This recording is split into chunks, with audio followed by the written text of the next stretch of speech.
भक्तजनों, आइए संक्षिप्त आनंद रामायण के राज्य कांड के 18वें सर्ग में आज हम प्रवेश करते हैं। श्री राम का दक्षिण देशस्थ रामनाथपुर के ब्राह्मणों को श्री राम मुद्रा से अंकित शिलालेख प्रदान करना। दान की महिमा। हनुमान जी का रामनाथपुर में शिला को प्रतिष्ठित करना। हनुमान जी का उद्धार राघवेश नामक शिवलिंग की स्थापना करना। श्री रामदास बोले, हे शिष्य विष्णुदास, श्री राम अयोध्या में रहकर जनक नंदिनी श्री जानकी जी को आनंदित करने लगे। वे 7 समुद्रों से घिरी हुई संपूर्ण पृथ्वी पर शासन करते हुए भली भांति उसकी रक्षा करने लगे। राम राज्य की यह विशेषता थी कि कोई भी शस्त्रधारी पुरुष बिना राम मुद्रा अंकित पत्र को लिए अयोध्या में किसी भी प्रकार प्रवेश नहीं कर सकता था। इसी प्रकार बिना मुद्रित पत्र लिए कोई राज्य से बाहर भी नहीं जा सकता था। राम मुद्रा से मुद्रित पत्र को साथ में लेकर कोई भी व्यक्ति संपूर्ण पृथ्वी में कहीं भी बिना रोक टोक के आवागमन कर सकता था। हे शिष्य, अब मैं तुम्हें राम मुद्रा के स्वरूप को बताता हूँ। राम मुद्रा की निर्माण विधि। सर्वप्रथम खड़ी और पड़ी 15 लाल रेखाएं खींचे। तदुपरांत प्रथम पंक्ति को चारों ओर पीत वर्ण से बनाए। इसके बाद दूसरी पंक्ति श्वेत वर्ण की बनाए और 8वीं पंक्ति को भी श्वेत वर्ण की ही बनाना चाहिए। तत्पश्चात ईशान कोण से तीसरी पंक्ति को आरंभ करें तथा आगे बताए जा रहे पदों को कृष्ण वर्ण का बनाए। आगे की पंक्तियों का निर्माण उत्तर दिशा से आरंभ किया जाना चाहिए तथा उनकी समाप्ति दक्षिण दिशा में हो। इस मंडल में मुद्रा को पश्चिमाभिमुख अपने समक्ष स्थापित करें तथा कर्ता को पूर्वाभिमुख होकर ही रहना चाहिए। तीसरी पंक्ति के प्रथम, द्वितीय, चतुर्थ, षष्ठ, सप्तम, अष्टम, नवम तथा एकादश ये कोष्ठक कृष्ण वर्ण के होने चाहिए। चौथी पंक्ति के चतुर्थ, षष्ठ, सप्तम और एकादश ये कोष्ठक कृष्ण वर्ण के हो। अब 5वीं पंक्ति का क्रम बताया जा रहा है। प्रथम, द्वितीय, चतुर्थ, षष्ठ, सप्तम, नवम तथा एकादश को कोष्ठक कृष्ण वर्ण के होने चाहिए। 6ठी पंक्ति का क्रम है।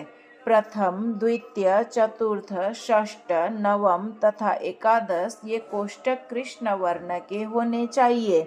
7वीं पंक्ति का संपूर्ण कृष्ण वर्ण की होगी।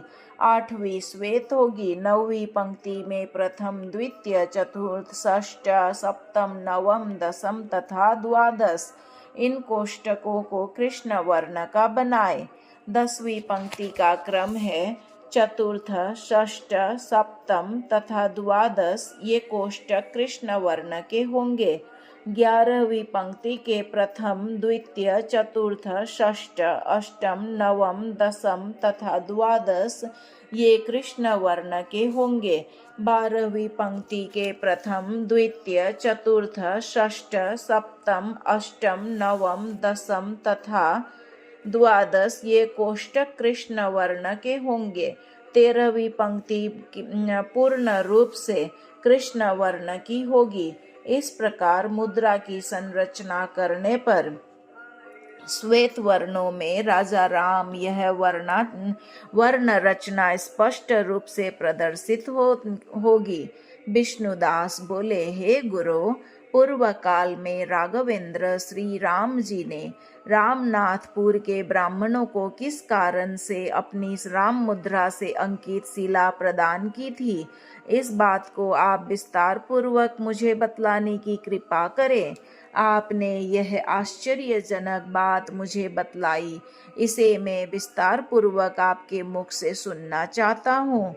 श्री रामदास बोले, एक बार की बात है, दक्षिण देश में निवास करने वाले द्विजों ने यह सुना कि श्री राम ब्राह्मणों को उनकी अभिष्ट वस्तु प्रदान करने वाले हैं, तो यह जानकर वे सभी अत्यंत प्रसन्न मन होकर श्री राम से मिलने अयोध्यापुरी में आए।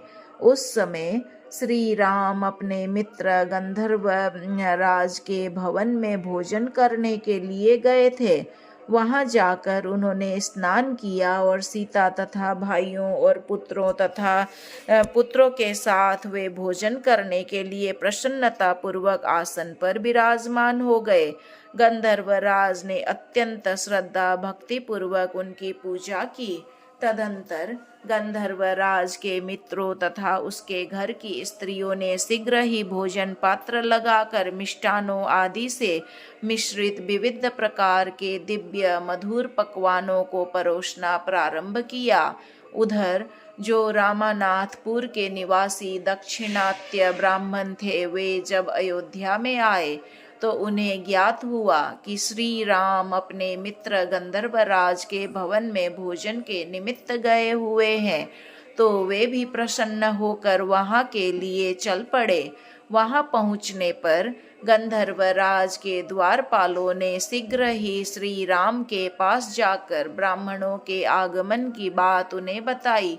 दूतों की यह बात सुनकर श्री राम शीघ्र ही आसन से उठ खड़े हुए और प्रभु श्री राम ने स्वयं उनके पास जाकर उन्हें विनय पूर्वक प्रणाम किया। वे उन्हें गंधर्वराज के भवन में ले गए और उन्हें बैठने के लिए आसन प्रदान किया। फिर स्नान करने तथा भोजन करने की प्रार्थना की। उस समय उन सभी ब्राह्मणों ने आपस में यह मंत्रणा की कि भोजन करने से पूर्व ही हम लोग अपनी अभिलषित वस्तु इनसे मांग लेंगे। उनमें से कुछ ब्राह्मणों ने कहा कि इतनी शीघ्रता क्या है, ये श्री राम याचकों की कभी उपेक्षा नहीं करते। याचकों को अभिष्ट वस्तु वे निश्चित ही प्रदान करते हैं। ब्राह्मणों की अभिलाषा को पूर्ण करना ऐसी श्री राम की प्रतिज्ञा है। वह ब्राह्मण आपस में इस प्रकार की चर्चा कर ही रहे थे कि तभी श्री राम ने उन्हें देखकर कहा, हे मुनि श्रेष्ठों, आप लोगों की क्या अभिलाषा है, ये मुझे ज्ञात हो गया है। हे ब्राह्मण जनों, आप लोग राज्य प्राप्ति की इच्छा से यहाँ आए हैं, फिर इसके लिए आप लोगों ने व्यर्थ ही इतना श्रम किया है। आपने क्यों नहीं अपने किसी शिष्य को मेरे पास भेज दिया, मैं आप लोगों की अभिलाषा क्षण भर में पूर्ण कर देता। उन ब्राह्मणों से इस प्रकार कहकर श्री राम ने लक्ष्मण से कहा, आज मैंने ब्रह्मपुर का राज्य इन ब्राह्मणों को समर्पित कर दिया है। तुम एक शिला पर मेरा नाम लिखवाओ और यह भी लिखो कि ब्रह्मपुर का स्वामित्व मैंने ब्राह्मणों को प्रदान किया है। जो आज्ञा कहकर लक्ष्मण ने शीघ्र ही पत्थर पर खुदाई करने वाले कुशल कारीगरों को बुलवाया और फिर दूतों को शिला लाने की आज्ञा प्रदान की। दूत शीघ्र ही शिला लाने चल पड़े। इसी बीच ब्राह्मणों ने अत्यंत आनंदित होकर श्री राम से कहा, हे रघुत्तम, पहले आप भोजन कर ले, फिर शिलालेख लिखवाइएगा। हे राम, शिलालेखन के लिए आप इतनी शीघ्रता क्यों दिखा रहे हैं? भोजन पात्रों में भोजन परोस दिया गया है और हम लोग भी भूखे हैं। उनके इस प्रकार के वचनों को सुनकर श्री राम ने अनेक प्रकार के सुंदर फलों के ढेर उन ब्राह्मणों के समक्ष बड़ी श्रद्धा भक्ति के साथ रखवा दिए और वे मुस्कुराते हुए उनसे मीठी वाणी में कहने लगे, हे ब्राह्मणों, आप इन फलों को सुखपूर्वक ग्रहण कीजिए। मैं तो शिला पर लेख मुद्रित करने के अनंतर ही भोजन आदि अन्य कर्म करूंगा, क्योंकि धन क्षण भर में स्थिर रहने वाला है, चित्त की वृत्तियां भी क्षण क्षण में बदलती रहती है, अपना जीवन भी क्षण भर का ही है और यमराज अत्यंत निर्दयी है। अतः जितना शीघ्र हो सके धर्म का कार्य संपन्न कर ले। 100 कार्यों को छोड़कर पहले भोजन कर लेना चाहिए, 1000 कार्यों को छोड़कर पहले स्नान कर लेना चाहिए, 1,00,000 कार्यों को छोड़कर पहले दान रूपी कर्म कर लेना चाहिए और करोड़ों कार्यों को छोड़कर सबसे पहले भगवान शिव का ध्यान करना चाहिए। श्रीमद् भगवद गीता का पाठ करते समय अनेक विघ्न उपस्थित होते हैं। ऐसे ही गंगा स्नान से पूर्व विविध विघ्न आ जाते हैं और हे ब्राह्मणों, दान करने से पूर्व भी ऐसी ही बहुसंख्यक विघ्न आ जाते हैं। अतः दान के कार्य में श्रेष्ठ जनों को अत्यंत शीघ्रता करनी चाहिए। सोने से पहले, सोने से उठने के बाद, भोजन से पहले और भोजन करने के बाद, इस प्रकार हे ब्राह्मणों, क्षण क्षण में बुद्धि बदलती रहती है, अर्थात चित्त की चंचलता के कारण व्यक्ति का निर्णय भी क्षण क्षण में बदलता रहता है। अतः प्रथम क्षण में बुद्धि में यदि दान करने का निश्चय बने तो शीघ्र ही दान दे देना चाहिए, क्योंकि अगले ही क्षण वह बदल जाएगी, ऐसा मेरा मानना है। इसी समय पत्थर के कारीगरों के द्वारा गंडकी नदी से चारों ओर से 9 हाथ लंबी चौड़ी एक पत्थर की श्रेष्ठ शिला वहां लाई गई। उस शिला में उन शिल्पकारों ने खोद खोद कर साफ साफ अक्षरों में निम्न अभिलेख लिखा। त्रेता युग में सूर्य वंश में उत्पन्न हुए और 7 द्वीपों के अधिपति तथा महाराज दशरथ के पुत्र मुझ राजा श्री राम के द्वारा ब्रह्मपुर का राज्य अत्यंत प्रसन्नता के साथ श्रेष्ठ ब्राह्मणों को दे दिया गया है। जब तक आकाश में सूर्य देव चमकते रहे, जब तक मेरी कथा संसार में विद्यमान रहे और जब तक वायु प्रवाहित होती रहे, तब तक मेरे इस दान को माना जाए। इस समय जो भी राजा पृथ्वी पर है और जो आगे होने वाले हैं, उन सभी से मैं यह प्रार्थना करता हूँ कि आप लोगों के द्वारा ब्राह्मणों के इस धर्म सेतु रूपी दान की सदा सर्वदा रक्षा की जानी चाहिए।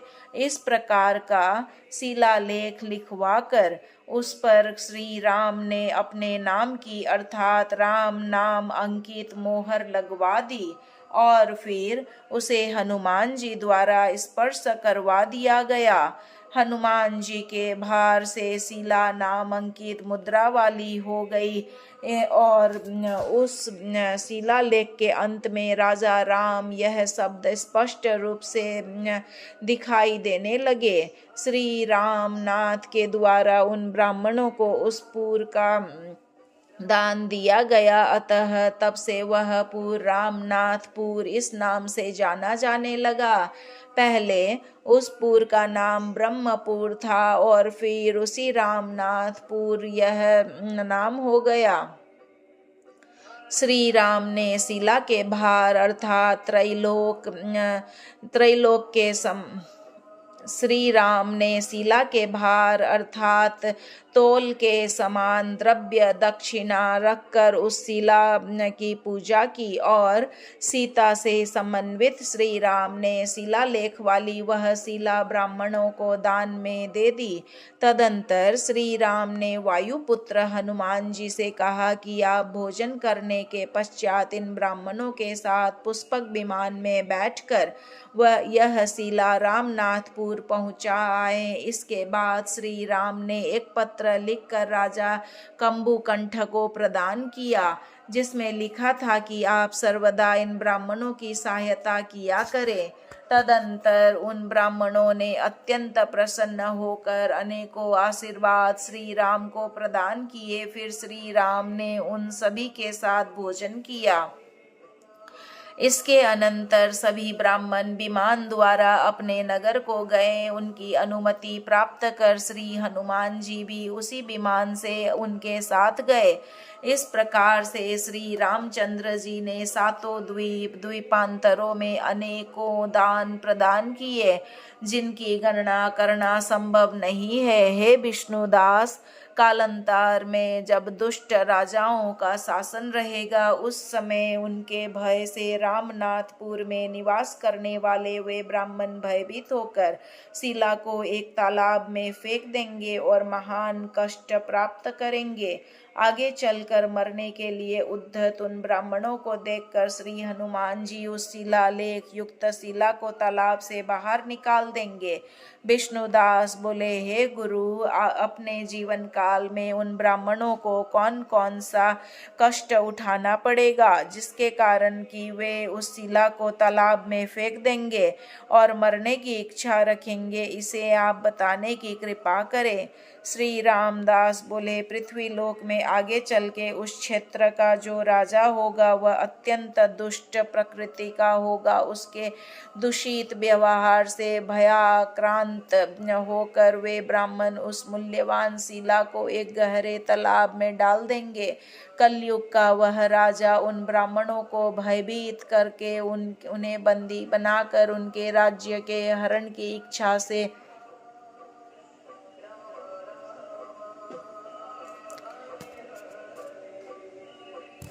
उनसे कहेगा कि यदि राम ने तुम्हें यह राज्य दान में अर्पित किया है तो वह दान पत्र मुझे दिखाओ।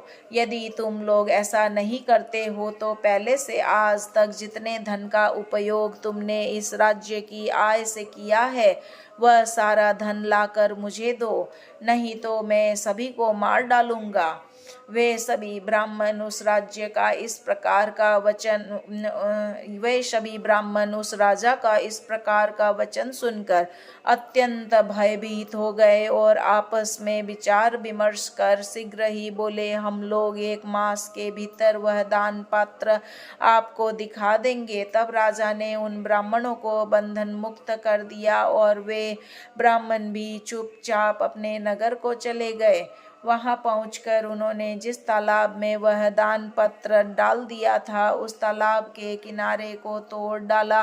तालाब के जल से सैकड़ों धाराएं निकल पड़ी, किंतु तालाब का जल कम नहीं हुआ। तब उन्होंने तालाब के किनारों को चारों ओर से भेद डाला, किंतु वह जल कम होने का नाम ही नहीं ले रहा था। इस प्रकार तब भी तालाब को भरा पूरा देखकर उन्हें यह समझ में आया कि अब हम लोगों के प्राण संकट में है, तो वे सभी भूखे ही उस तालाब के तट पर निराश होकर बैठ गए और बड़ी श्रद्धा भक्ति के साथ परमात्मा प्रभु श्री राम का ध्यान करने लगे। श्रद्धा भक्ति के साथ परमात्मा प्रभु श्री राम का ध्यान करने लगे। इसी प्रकार जब 1 मास का समय व्यतीत हो गया तो राजा के द्वारा अपना वध निश्चित जानकर वे भयभीत होकर उसी सरोवर के जल में डूबकर मरने को उद्यत हो गए। यह देखकर उन ब्राह्मणों की स्त्रियां तथा पुत्र आदि अत्यंत हाहाकार करके विलाप करने लगे। तब उन ब्राह्मणों ने उन्हें अनेक प्रकार की नीतिमयी बात बताकर समझा बुझाकर सांत्वना प्रदान की। फिर उन्होंने स्नान किया, अनेक प्रकार के दान दिए और उस सरोवर की 7 प्रदक्षिणा करके वे सभी उत्तर की ओर मुख करके खड़े हो गए। दोनों हाथ जोड़कर वे ऊंचे स्वर में प्रार्थना करते हुए कहने लगे, हे राम, हे सीतापते, आपके दिए हुए दान के कारण आज हम लोगों की ऐसी दुर्गति हो रही है। हे रघुत्तम, आज आप हम लोगों को मरता हुआ देखें। पूर्व काल से अभी तक जो धन इस राज्य से प्राप्त हुआ है पूर्वजनों तथा हम उसका उपभोग पूर्वजों ने तथा हमने उसका उपभोग कर लिया है। अब हम इतना सारा धन कहाँ से लाएं? वह सब हमारे लिए देना संभव नहीं है। अतः हम सभी अपने प्राणों का त्याग कर रहे हैं। इस प्रकार कहने के अनंतर उन सभी ब्राह्मणों ने अपने नेत्रों को बंद कर लिया और मरने के लिए उद्धत वे सभी अपने इष्ट देव का ध्यान करने लगे। इसी समय वहां समीप में स्थित एक देवालय में पाषाणमयी मूर्ति से अंजनी पुत्र श्री हनुमान जी साक्षात प्रकट हुए और ऊंचे स्वर में ब्राह्मणों से कहने लगे, हे ब्राह्मणों, आप लोग अपने प्राणों का त्याग ना करें। श्री राम जी का दास अंजनी नंदन मैं हनुमान आ गया हूँ। उस वाणी को सुनकर वे ब्राह्मण अत्यंत आश्चर्यचकित हो गए। उन्होंने अपने नेत्रों को खोला तो देखा कि आगे वायु नंदन श्री हनुमान जी खड़े हैं। उनकी भुजाएं अत्यंत लंबी थी, वे दिखने में अत्यंत भयानक लग रहे थे। उनके केस पीले रंग के थे, उनकी अवस्था वृद्ध की सी थी। उनका आकार पर्वत के समान विशाल था और वे राम नाम का उच्चारण कर रहे थे। उनका दर्शन कर वे सभी प्रसन्न मन वाले हो गए और सभी उनको प्रणाम करने लगे। तदंतर उन ब्राह्मणों ने अपना सारा वृत्तांत विस्तार पूर्वक उन्हें सुनाया। यह सुनकर हनुमान जी वेग से उस सरोवर में कूदे और श्री राम द्वारा प्रदत्त शिला लेख वाली वह शिला लेकर बाहर निकले। तदंतर स्वयं उस शिला को लेकर के उन ब्राह्मणों के साथ हनुमान जी उस दुष्ट राजा के समीप में गए और उसे वह दान लेख वाली शिला दिखाई। राम मुद्रा के चिन्ह से चिन्हित उस शिला को देखकर राजा बड़े ही आश्चर्य में पड़ गया। तब हनुमान जी उस दुष्ट राजा को पकड़कर उसी सरोवर के तट पर ले गए जहाँ पहले ब्राह्मण स्थित थे। वहां पहुंचकर हनुमान जी ने उसे सूली पर चढ़ा दिया। राजा को छुड़ाने के लिए राजा के जो वीर योद्धा आए उन सभी को हनुमान जी ने अपनी पूंछ के आघात से मार डाला। वायुपुत्र श्री हनुमान जी ने उस सरोवर पर इस प्रकार से ब्राह्मणों के हृदय के संताप का शमन किया था। अतः उस सरोवर का हत्तापश्मण यह नाम पड़ गया। वह सरोवर अत्यंत पवित्र और पुण्यदायक है। श्री राम द्वारा राज्य दान के द्वारा श्री राम जी की उदारता को लोक में प्रसिद्ध करने के लिए वहां पर हनुमान जी ने उद्धार राघवेश नामक एक शुभ शिवलिंग की स्थापना की। उस सरोवर में स्नान कर उद्धार राघवेश नामक शिवलिंग का दर्शन करने से मनुष्यों के दैहिक, दैविक तथा भौतिक तीनों प्रकार के तापों का विनाश हो जाता है। तदंतर अत्यंत प्रसन्न हुए उन ब्राह्मणों से हनुमान जी ने पुनः कहा, आप लोग भूमि में एक सुंदर गुहा बनाकर उसमें यह दान पात्र वाली शिला स्थापित कर दे। हे ब्राह्मणों, अब आप लोग किसी प्रकार का भय न करें। मैं सदा आप लोगों के पास में ही हूँ। मैं सब प्रकार के दुखों का विनाश करने वाला हूँ। आप लोग भयभीत ना हो, बस निरंतर रघुनंदन श्री राम का स्मरण करते रहें।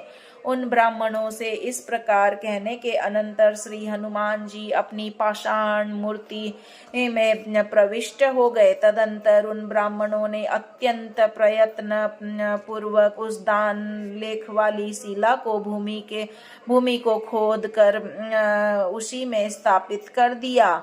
और फिर प्रसन्न हुए वे सभी द्विजगण अपने अपने घर को चले गए। तब से लेकर आगे फिर कभी किसी राजा ने उनके राज्य का हरण नहीं किया। श्री रामदास बोले, हे शिष्य विष्णुदास, मैंने अपनी ज्ञान दृष्टि से जानकर तुम्हारे कौतूहल की निवृत्ति के लिए भविष्य में होने वाली घटनाओं को विस्तार पूर्वक पहले ही तुम्हें बता दिया है। आज भी उन ब्राह्मणों के द्वारा उस रामनाथपुर के राज्य का उपभोग किया जा रहा है। तब से लेकर जो जो भी राजा पृथ्वी पर हुए हैं वे सभी श्री राम की आज्ञा को मानते आए हैं। हे शिष्य, इस प्रकार अपने पुत्रों सीता तथा बंधुजनों को साथ श्री राम जी अयोध्यापुरी में अनेक प्रकार के आनंददायक चरित्र करते रहे। सर्ग 18 यहाँ पर संपूर्ण हुआ। बोलिए श्री राम भगवान की जय। पवन पुत हनुमान की जय। श्रीमन्नारायण नारायण नारायण, भजमन हरि नारायण नारायण नारायण।